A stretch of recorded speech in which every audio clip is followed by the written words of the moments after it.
ಅದೆಂಥದ್ದು ಪ್ರಶ್ನೆ ಕೇಳಿದ್ರಂತೆ ದಿನ ಅದೆಲ್ಲ ಬೆಂಗಳೂರು ಮೈಸೂರು ರೋಡಲ್ಲಿ ಬಂದು ಕಾಂಗ್ರೆಸ್ನವರು 21 ಪ್ರಶ್ನೆ 21 ಪ್ರಶ್ನೆ. ಬರ್ತೀನಿ ನಾಳೆ, ಎಲ್ಲೂ ಹೋಗಲ್ಲ, ಬರ್ತೀನಿ, ಎಲ್ಲೂ ಹೋಗಲ್ಲ.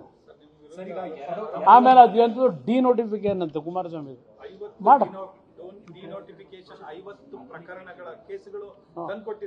ಯಾರು ನನ್ನ ಮೇಲೆ ಯಾರು ತಂದು ಕೊಟ್ಟವ್ರೆ? ಎಲ್ಲಿದೆ? ಯಾವಾಗ ಕೊಟ್ಟವ್ರಂತೆ? ಎಲ್ಲಿದೆ 50 ಡಿನೋಟಿಫಿಕೇಶನ್ದು?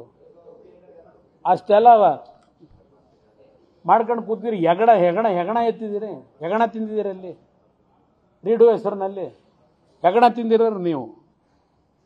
ನಂದು ಯಾವುದೈತಲ್ಲ ಡಿನೋಟಿಫಿಕೇಶನ್ನು? ಯಾವುದಿದೆಯಂತೆ? ಇದೆಲ್ಲ ನಾಳೆ ಮಾತನಾಡ್ತೀನಿ, ಏನು ತೊಂದರೆ ಇಲ್ಲ.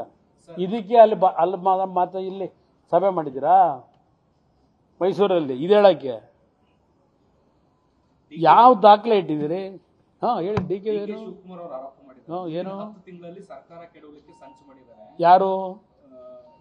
ಇಲ್ಲಿ ಕನಸು ಬಿತ್ತಂತ, ಅವ್ರ ಕನಸು ಬಿತ್ತಂತ ಇಲ್ಲ ಅಜ್ಜ ಹೇಳಿದ್ರಂತ, ತೆಗಿಯಕ್ಕೆ ಹೊರಟವ್ರೆ ಅಂತ. ಯಾರು ಹೇಳಿದ್ರಂತೆ?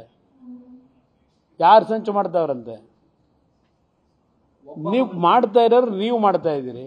ಒಬ್ಬ ಮಗನ ರಾಜಕೀಯವಾಗಿ ಬೆಳೆಸಲಿಕ್ಕೆ ಮತ್ತೊಬ್ಬ ಮಗನ ಮೇಲೆ ಕೇಸ್ ಹಾಕ್ಸಿದ್ದಾರೆ. ಸಿದ್ದರಾಮಯ್ಯನ ಹೆಂಡ್ತಿನ ಬಿಡ್ತೀರಾ ಅನ್ನೋ ತರದಲ್ಲಿ ಕೇಳಿ. ಅದೇ ನಾಲಿಗೆನೋ ಇಲ್ಲ ಮನುಷ್ಯನವನು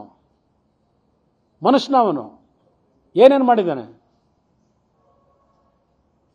ಗಂಡಸ್ನಂತ ರಾಜಕೀಯ ಮಾಡಬೇಕು ಮಾಡೋದಾದ್ರೆ.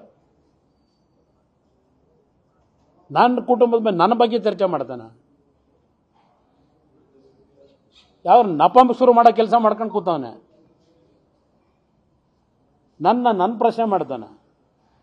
ಜನ ಬೆಳೆಸೋದು ನನ್ನ ಮಗನಾಗಲಿ ಇನ್ನೊಬ್ಬ ಮಗನಾಗಲಿ ಜನ ತೀರ್ಮಾನ ಮಾಡ್ತಾರೆ.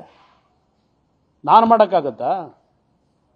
ಪ್ರಜಾಪ್ರಭುತ್ವ ವ್ಯವಸ್ಥೆ ಇದು, ಯಾರಪ್ಪನ ಆಸ್ತಿ ಅಲ್ಲ ಇದು.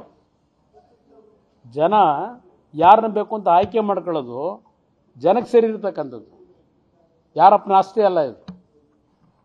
ಅವ್ರಿಗೆಲ್ಲ ಉತ್ತರ ಕೊಡಬೇಕಾ? ನನಗೆ ಯಾರೋ ಮೊನ್ನೆ ಅಜ್ಜಿ ಹೇಳಿದ್ದಲ್ಲ, ಕೊಚ್ಚೆ ಮೇಲೆಲ್ಲ ಯಾಕೆ ಕಲ್ಲಾಗ್ತೀಯ ಅಂತ. ಮೊದಲು ನೆಟ್ಟಿ ಬದುಕೋದು ಕಲೀರಿ.